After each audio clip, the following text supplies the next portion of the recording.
minha linda!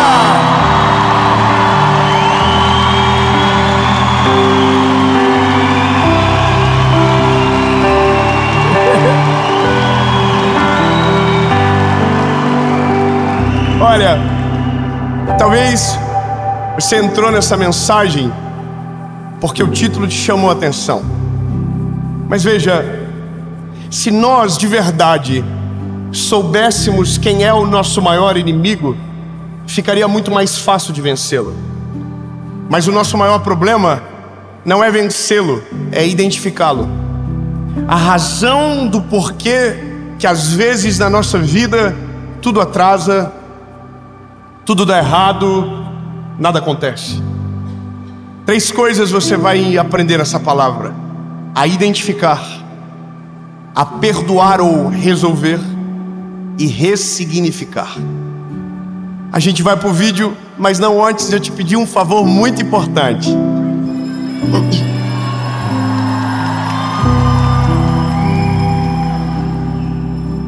Curte o vídeo, bebê. Rapidinho, aperta o botãozinho de likes. Vai mais longe quando você curte o vídeo. Compartilha. Comenta, irmão. Vai lá no comentário e fala assim: vi porque ele pediu. Então eu tô aqui. E se inscreve no canal, meu lindo. Se ainda não é inscrito, toda a segunda-feira, 7 horas da manhã, sem falhar, tem uma palavra de Jesus para você aqui nesse canal. Então, se inscreve. Já fez? Então vamos pro vídeo.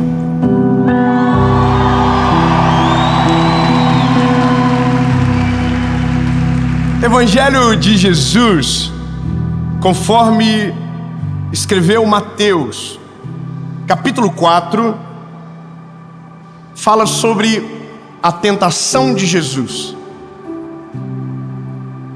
E isso dá pano para manga, porque nós precisamos entender quem é que vence a tentação.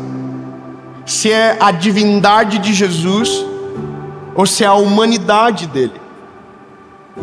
A Bíblia vai dizer em Filipenses que mesmo podendo usurpar em ser a Deus, ele se fez homem servo como eu e você. Então a tentação que Jesus vence, a sua deidade, ela não está em jogo. O aqui é o humano, para que um dia pudéssemos ouvir a seguinte frase: eu venci o mundo. Aleluia! Vamos melhorar. Tende bom ânimo. Eu venci o mundo. Irmão, então o que a gente tem que dizer aqui é: eu também vou. Se ele venceu, eu também vou. Vamos de novo. Ele venceu o mundo. Isso é a palavra. Jesus diz: vocês em meu nome farão obras maiores do que estas. Mas veja, a tentação de Jesus vamos caminhar. Ok. Então Jesus foi conduzido pelo Espírito ao deserto para ser tentado pelo diabo. Começamos com um problema. Não foi Jesus que quis e não foi o diabo que chamou. Foi Deus que mandou ele. Não foi um convite. Satanás mandou: Deus, se eu puder enviar Jesus aqui para nós fazer uma testada nele. Foi Jesus que acordou um belo dia e falou assim: ó, com uma vontade de ser testado. Não, foi Deus que falou: meu filho, vai. O Espírito conduziu ele no deserto, 40 dias sem água e sem comida. Quando então a Bíblia diz que Satanás chega para tentá-lo. Agora vamos lá. E quando veio ele, o tentador, disse: se tu és o Filho de Deus, ordena que essas pedras sejam feitas pães. Eu quero te chamar a atenção para uma coisa. O teste com Jesus não é sobre quem ele é sobre o que o pai dele é para ele. Eu vou melhorar. Jesus está sendo questionado, e a pergunta não é: se tu és o Messias, transforme essas pedras em pães. Não. A pergunta não é: se tu és poderoso, transforma essa pedra em pão. A pergunta é: se tu és o Filho de Deus. Ele está mexendo no ponto mais sensível do ser humano, a paternidade. A paternidade de Deus está sendo colocada em xeque no coração de Jesus. E eu quero que você comece a compreender a partir de agora que o maior problema do nosso tempo, o maior problema do mundo, desde que mundo é mundo, sempre é o começo. E o nosso começo está conectado com a nossa paternidade. A paternidade provê coisas importantes: provisão, presença, identidade. E veja, são essas coisas que o diabo vai testar. A primeira coisa que ele diz é: transforme essas pedras em pães. O que está em jogo é a provisão do Pai. Se o Pai não te dá, faça você mesmo. Se você é filho de quem diz que você é, você tem poder para fazer, pois então faça. Se Jesus fizesse, teria colocado em jogo quem Deus é e teria cedido à tentação de Satanás. Qual é a resposta dele? Está escrito: nem só de pão viverá o homem, mas de toda palavra que procede da boca de Deus. Aleluia, lindo. Ele está dizendo o seguinte: eu posso até transformar essa pedra em pão, mas o que me alimenta é o pão da vida, o que sai da boca do meu Pai. Irmão, ele está dizendo: não me falta nada. Irmão, não fica gostoso quando a gente começa a entender o contexto? Agora, a segunda é maravilhosa. Então o diabo levou a cidade santa e o colocou sobre o pináculo do templo e disse: se tu és o Filho de Deus, lança-te aqui abaixo, porque está escrito: ele dará ordens aos seus anjos a teu respeito, e em suas mãos te sustentarão, para que nunca tropeces com teu pé em pedra alguma. Satanás está dizendo: se você é quem diz que você é, se o próprio Deus é o teu Pai, coloque ele em teste. Se jogue, porque a palavra do teu Pai diz que os anjos te pegarão e você não vai tropeçar, não vai cair.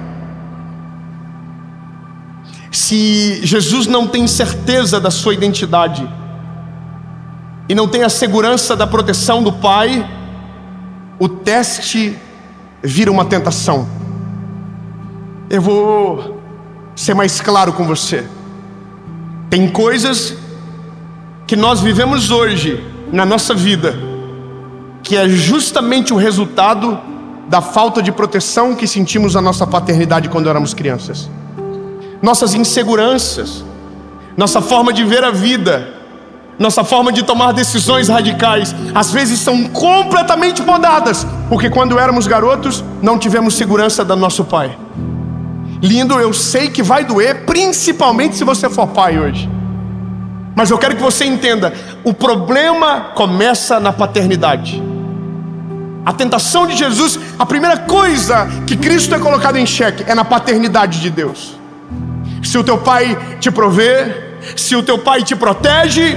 E a outra coisa é sobre a identidade de Jesus.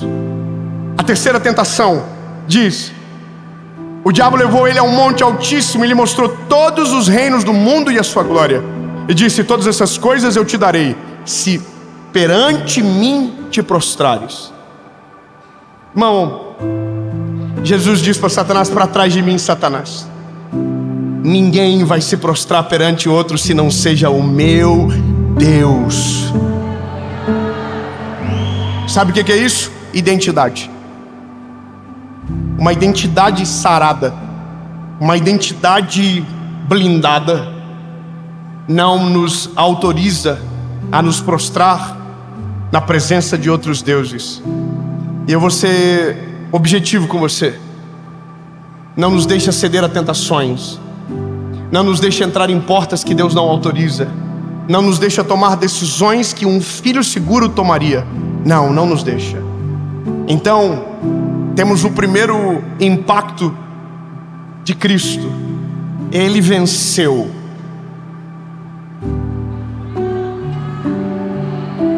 Um irmão disse: eu também vou. Mas tá tudo certo, ele venceu.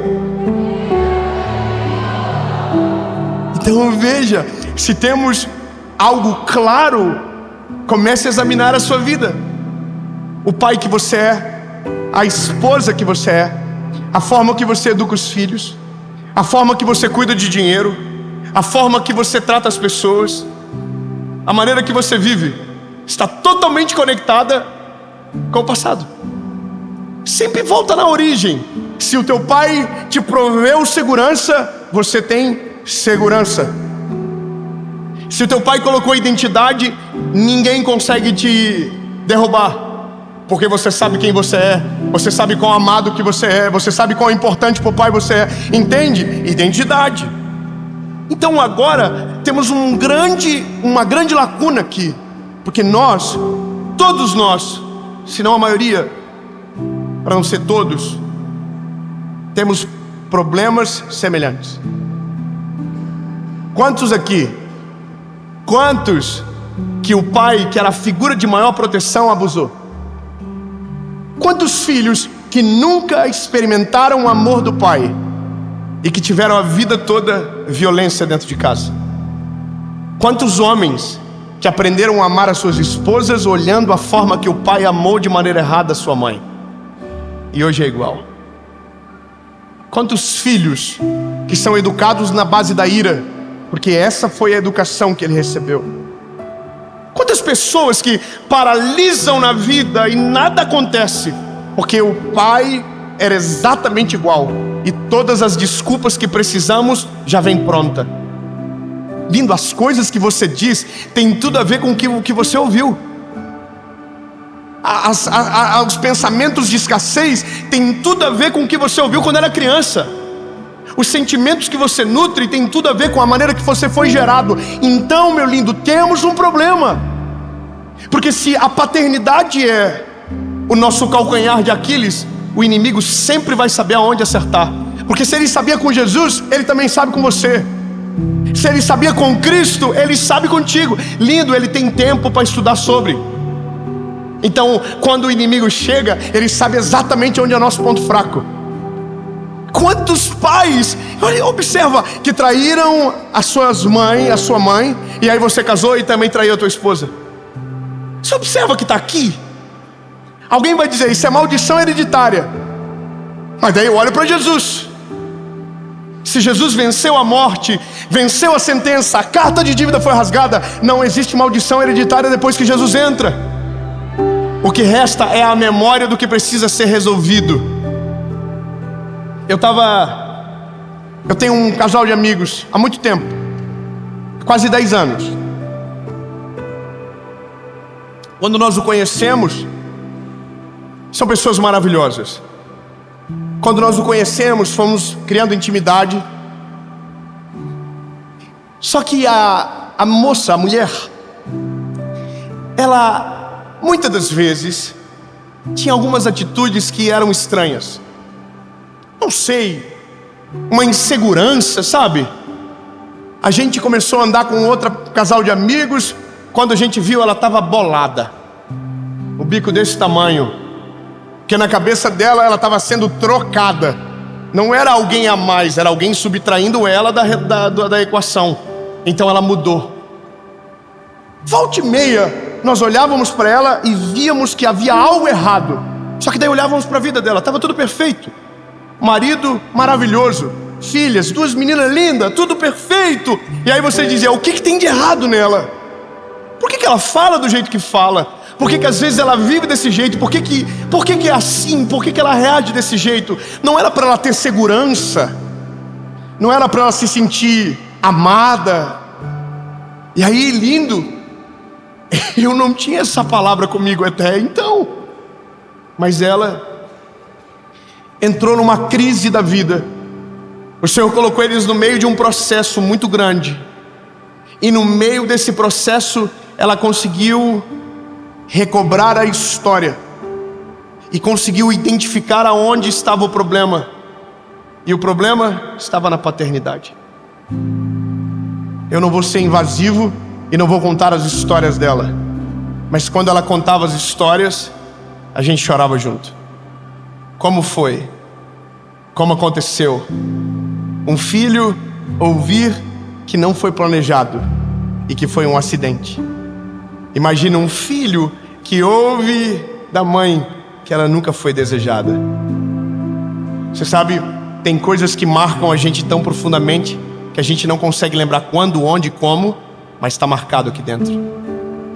Eu me lembro que quando trabalhava na rádio, teve uma senhora que trabalhava lá, que ficou grávida num tempo muito difícil da igreja, e a mãe dela falou que ela ia ter que abortar, porque senão ela ia ser expulsa da igreja. Olha que absurdo. E o marido dela era um homem muito louco. E aí ela disse que um dia o marido falou: nós vamos tirar essa criança. Ele deu 3 chutes na barriga dela.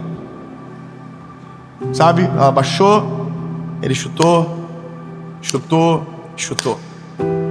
A menina cresceu, uma menina insegura, uma menina cheia de traumas, uma menina que não interagia. E aí um dia essa mulher ouviu uma palavra talvez semelhante a essa. Chegou em casa e disse: filha, a mãe precisa falar com você. E ela disse: pode falar, mãe. Ela falou: a mãe quer te pedir perdão, porque a mãe te abandonou várias vezes, porque a mãe fez... E ela não falou do chute na barriga. E aí a menina disse: mamãe, eu perdoei a mamãe desde quando eu estava aqui dentro. Tem marcas que a gente não sabe que tem, mas que carrega. Tem crises que a gente nutre e não sabe que tem. Então, meu lindo, através do Espírito Santo de Deus, precisamos passar em revista na nossa alma. Porque quando Cristo entra, nosso espírito é transformado, mas a nossa alma ainda está em processo. O que está dentro de você que até hoje não foi resolvido a ponto de te deixar seguir em frente? Por que ainda não melhorou? E aí o caminho ele é árduo, porque quando a gente identifica e aquilo ainda não foi curado, dói como se fosse no dia. É como um machucado, que quando você mexe, dói mais do que quando o acidente aconteceu. Que quando o acidente aconteceu, você estava com 1 milhão de sensações. Agora você está olhando para o machucado que tem. E aqui, meu lindo, eu vou te falar que é o maior exercício de alguém que ama Jesus. É quando você lembra de tudo que te feriu e toma uma decisão. É quando você olha para tudo que viveu, para tudo que passou, e consegue associar o porquê faz o que viveu, porque é o que aconteceu, porque fala do jeito que fala, e começa a lembrar de tudo que ouviu. É impressionante, meu lindo. Mas a gente é como o espelho dos nossos pais. E se tivermos ausência, se não fomos protegidos, se a nossa identidade não foi firmada, temos a forte tendência de fazer a mesma coisa com os nossos filhos e viver a mesma vida que viveram quem veio antes de nós. E aqui entra o poder do Evangelho. O poder do Evangelho entra agora, que é quando você identifica e precisa tomar a decisão do que vai fazer com a memória. E eu vou ser claro, talvez até falar algo demais, mas eu preciso. Na nossa casa, somos 2, eu e a minha irmã. Mesmo pai, mesma mãe. 2 reações diferentes. Eu não me parou, a minha irmã atrasou. É doido imaginar isso, não é? Mesmo pai, mesma casa, um reagiu de um jeito, outro reagiu de outra forma. O que não me doía, para ela doía diferente. Olha que loucura, meu pai tinha uma crise, minha mãe, parece que os dois iam se matar toda hora. Meu pai e minha mãe começavam a brigar, meu pai começava a acelerar o carro na estrada e a gente pensava que ia morrer. E aí olha que interessante, meu pai, quando saía para trabalhar, não me levava, e eu não tinha valor para o meu pai. Tudo que eu falava não tinha valor. Quando eu falava, meu pai mandava calar a boca, meu pai me chamava de retardado. Quantas vezes eu ouvi isso? E eu consigo falar sem doer, porque só dói quando a ferida está aberta. Quando vira cicatriz é uma força maior. Pois amém, aleluia. Então eu falo e não dói, porque já foi curado. Mas olha só, eu olhava, meu pai saía com a minha irmã e não saía comigo. E o meu pai saía com a minha irmã e eu dizia: puxa vida, o pai nunca me leva. E a minha irmã pensava: o pai vai fugir comigo e vai abandonar minha mãe. Pontos de vista diferentes, lindo. Tudo que você faz impacta quem está à sua volta, cada um de um jeito diferente. Se você é pai, observe os teus filhos, cada um reage de um jeito diferente, mas o teu procedimento precisa ser o mesmo. A questão é, qual é o mesmo? Qual é o jeito? Qual é a forma? E aqui aí continuamos a história. Meu pai voltou para Jesus. A moça que contava a história teve um encontro com Deus no meio desse processo, identificou todas as dores, e aqui vem a decisão: o que eu vou fazer? E ela tomou uma decisão: eu vou perdoar. Então, meu lindo, só existe uma saída para você: perdoar. Aí, irmão, aí eu sei que o pau vai torar, você vai ficar bolado, que você vai dizer: não, é ele que tem que pedir perdão. Não, lindo, foi você que identificou ele, nem sabe. Teve coisas que meu pai fez para mim que ele nem sabia que doía, mas doía. Eu vivi cenas com meu pai de o Espírito Santo falar com ele, coisas que ele fazia e ele me chamava e dizia: lembrei de uma coisa, filho, quero te pedir perdão. Mas eu fiz o contrário. Teve um dia que eu fui até o meu pai e disse: pai, eu quero perdoar o pai. Naquele dia eu tinha identificado todas as dores, tirado do lugar, arrastado para fora da minha alma, despejei e falei: pai, isso aqui não vai ficar mais dentro de mim. Eu te perdoo, pai. Meu pai me abraçou, choramos. Meu pai começou a dizer: faz pouco tempo que me ama. Hoje ele consegue, mas eu entendo que a dificuldade dele é porque ele nunca ouviu. Mas sabe qual que é o negócio mais gostoso de tudo? Doeu um dia e doeu muito. Hoje eu olho e consegui ressignificar. Como assim, David? Irmão, Deus me deu um manual de como não fazer. Você não pegou? Lindo, o manual é como usar. O meu manual é como nunca fazer. Então, lindo, eu não tenho... O negócio não é sobre ficar rico, é sobre nunca ficar pobre. O negócio não é sobre ser uma coisa absurda, não, é só não ser infeliz. Eu consigo olhar para os meus filhos hoje e consigo reproduzir tudo diferente. Eu não ouvia "eu te amo". Os meus filhos falam "eu te amo" 24 horas por dia. Eu não ouvi, eles ouvem. Eu nunca fui pedido perdão pelo meu pai quando eu era garoto. Meu filho com 5 anos, 6 anos agora, eu falei na frente dele: filho, pai quer te pedir perdão pelo que o pai fez. Sabe o que é isso? É ressignificar. Então, lindo, identifique as suas dores, identifique os motivos, identifique as razões, dê nome aos problemas, traz a luz e tome uma decisão. Perdoe todos aqueles que te feriram, porque enquanto você não perdoa, o que você nutre dentro de você só faz mal para uma pessoa: você. É o teu futuro que não acontece, é a tua vida que não deslancha, é as tuas emoções que são prejudicadas, é você que fica amargo, meu lindo. Então não adianta identificar e não resolver, ou não adianta pensar que está tudo certo, sendo que lá atrás está cheio de lixo escondido. Vai atrás, busca, traz para fora. Aí a Bíblia vai dizer que Jesus venceu, então eu tenho a segurança de saber que como homem ele vence a tentação, eu posso vencer o meu passado, porque se eu não tive a paternidade que gostaria, consigo transferir tudo para Cristo, porque Ele é a paternidade perfeita. Não me falta provisão, não me falta presença, não me falta cuidado, não me falta identidade quando eu olho para Ele. Tudo que me faltou na vida encontrei em Jesus num dia só.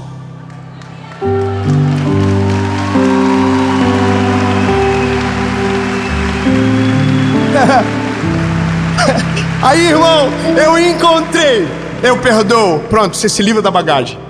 E aí eu ressignifico, eu crio uma história nova a partir daquilo que vivi. Veja, meus filhos serão muito melhores do que eu. Obrigado, seu irmão. Eu acredito, em nome de Jesus. O João vai mais longe, o Noah vai mais longe, a minha filha maravilhosa, linda, vai mais longe, vai ser muito melhor. Por quê? porque o terreno deles é o meu teto, e eles vão construir acima disso. Mas quando eu volto para o meu pai, o abraço é gostoso, porque não tem mais nada entre nós. Lindo, resolva sua paternidade. Eu imagino que agora eu quero acreditar nisso. Vai ter filho pegando o telefone, não para jogar na cara do pai o que o pai fez, mas para dizer: pai, eu te libero, pai. Doeu, mas eu não vou deixar que doa mais.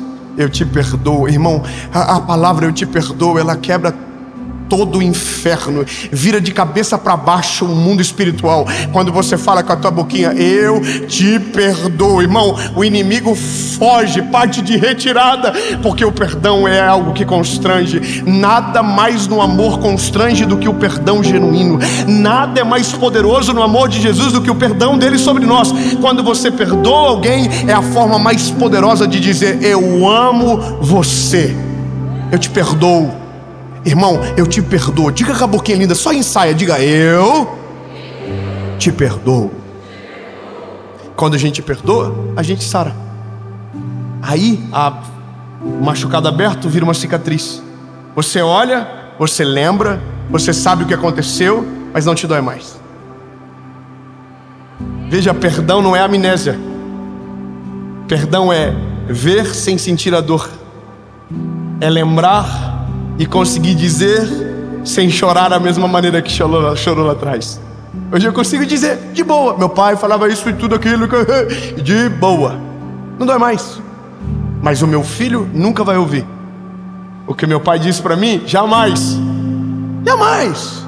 Pelo contrário, eu falo: fala mesmo, filho, abre o coração. Quando a gente fecha o tempo lá em casa, porque é uma família normal, tem dia que um quer pegar o outro e avança na irmã, e confusão, e corre para um lado. E aí esses dias o João estava assim nervoso. Eu falei para ele uma coisa que eu nunca ouvi do meu pai, e se ele tivesse falado, talvez teria resolvido. Mas naquele dia eu falei para ele: ô João, o que tu tá sentindo? Coloca para fora. Aí ele falou: pai, eu não consigo dizer o que eu tô sentindo. Aí eu falei para ele: filho, pois o pai é igual. Tem dia que o pai acorda bolado com a vida, o pai não sabe o que fez, e ninguém fez nada pro pai também. E o pai, ele falou: o pai também, e o pai também. Então toca aí, filho, só vamos aprender a resolver as coisas mais de boa, relaxa. Irmão, olha que maravilha! Eu libertei o meu filho de uma coisa que me aprisiona se eu não cuidar também. Essa é a parada de curar a paternidade, é conseguir gerar algo novo a partir daquilo que Deus ressignificou no teu coração, a partir do perdão que você liberou. Ô lindo, libera todo mundo.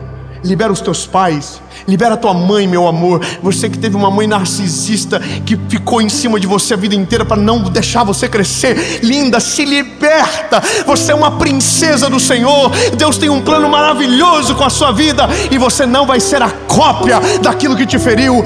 Perdoa para conseguir seguir em frente, senão você não vai seguir.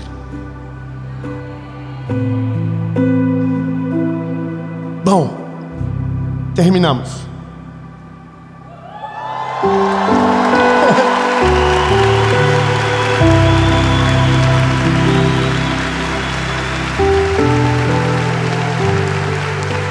Como assim terminou? Terminou. Porque agora é com você. É você que pega o telefone, é você que vai na casa da pessoa. Porque não adianta lembrar e não sarar. Talvez você estava aqui ouvindo, talvez você está aí lembrando de 1 milhão de coisas. Se ainda dói, é porque não perdoa. Então, lindo, faz o exercício. Se te feriram, se te machucaram, se a sua paternidade foi frágil, se você tinha que receber muito e na verdade não recebeu nada, e isso te paralisa até hoje, identifica, perdoa e ressignifica. Porque então você vai ser chamado de livre. Porque se o Espírito de Deus te libertar, vocês serão livres. Em nome de Jesus, Pai, nós quebramos as cadeias, quebramos as correntes que nos aprisionam. Jesus, eu consigo ouvir as amarras que se soltam. famílias restauradas, perdão liberado, Senhor Jesus, para uma vida nova. E bom, Jesus, porque é no começo do ano, porque o próximo Natal vai ser diferente, a próxima virada de ano vai ser diferente, as próximas estações que vierem, a primavera vai ter cor de primavera, Senhor Jesus. Sim, eu creio em famílias restauradas, mas tudo pelo Teu Espírito Santo, que nos faz lembrar do que não pode ser esquecido, mas não para ser sepultado no sentido de esquecer, mas de perdoar para liberar para fora. Jesus, nós não queremos viver assim. Não queremos entender o porquê somos o que somos para poder curar. Em nome de Jesus.